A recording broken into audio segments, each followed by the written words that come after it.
Ey iymon keltirgan bandalarim, oralaringda mol dunyo pullaringni botil yo'l bilan yemanglar deydi Xudo. Tafsirda ulamolar aytdilarki, botil yo'l degani noshar'iy yo'l degani. Noshar'iy yo'l bilan siz mani pulimni, men sizni pulingizni o'zlashtirishimizni Xudo xohlamayapti. O'sha wala ta'kulu amwalakum baynakum bil batil degani shariat nimaniki pul topishlikda harom qilgan bo'lsa, shuning ichiga hammasi kirib ketadi.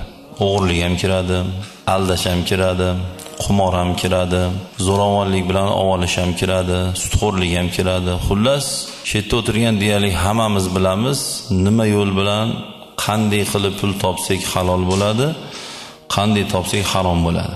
Tarozidan ursak harom bo'lishini hammamiz bilamiz. Aldab bir narsa sotsak haromligini hammamiz bilamiz. Qumor o'ynash haromligini hammamiz bilamiz. O'g'irlikda haromligini hammamiz bilamiz. Ya'ni Xudo aytayaptiki, yo'q, buni qilib yemanglar. Illa agar mabodo bir-birlaringdan foyda topishni xohlasalaring, antakuna tijaratan an taradin. Shunaqangi bir biznes tijorat qilinglarki, ikki tomon rozi bo'ladigan tijoratlar qilinglar. Har bir tijoratiki, har bir pul topishki, uni tubida, tagida qaysidir tomonga zarar, qaysidir tomonning noroziligi bo'lsa, shariat shuning uchun buni harom qildi. Ya'ni yolg'on gapirib sotmadimi? Ha, sotmadidi. Endi yolg'on gapirib siz bilan menga kimdir nimadir sotdi. U velosipedmi, mashinami, qo'ymi, molmi, ko'ynakmi, paypoqmi, tuflimi farqi yo'q. Aldadi bizni. Egilmaydi dedi, egiladigan chiqib qoldi. Rangi o'chmaydi dedi, rangi o'chadigan chiqib qoldi. Kraskasi yo'q dedi, kraskasi chiqib qoldi. Xafa bo'lamizmi? Xafa bo'lamiz. Yomonroq odam bo'lsa qarg'aymizmi? Qarg'aymiz.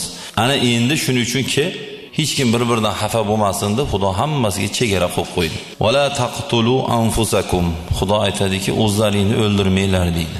Bu o'ldirishlik har xil.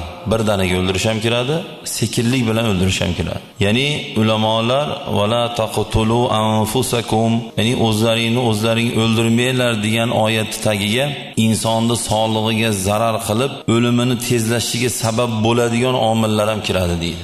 Ya'ni hech nima zararli narsalarni iste'mol qilmasa uzoq yashaydi, zararli narsalarni qilsa umri qisqa bo'ladi. Shu ham kiradi deydi. Xudo o'zi haqida ma'lumot berib aytadiki, innalloha kana bikum rahima. Ey bandalar, meni bilib qo'yinglar deydi Xudo. O'zi haqida aytadi. Ta'kid bilan aytadi. Innalloha kana bikum rahima. Albatta men sizlarga rahimlik, mehribon zotman deb Xudo o'zi haqida ma'lumot beradi. Ya'ni Xudo oxirida o'zini mehribon zotligi haqida aytganligining sababi bizni yaxshi ko'rganligi uchun tepadagi yomon ishlardan qaytaryapti. O'zingni o'ldirma, bir-biringni orangda yomon holatda pul topib, bir-biringni pulingni yomon yo'l bilan o'zlashtirma deyapti. Men bu narsani qilmanglar deganimiz sababi, men sizlarni yaxshi ko'raman. Shuning uchun shuni qilmanglar deb Xudo marhamat qilyapti. Davomida Xudo aytadi: "Sa'id billah va man yaf'al zalika udwanan va zulman." Kim agar shu tepadagi ishlarni haddidan oshib, ya'ni haromligini bilib turib qilsa va zulman, zulm bilan, zo'ravonlik bilan qilsa, ya'ni birovning pulini tortib oldi yoki o'zini o'ldirdi yo birovni o'ldirdi, shu yomon ishlarni qildi. Xudo aytayaptiki, fasawfa, biz tezda uni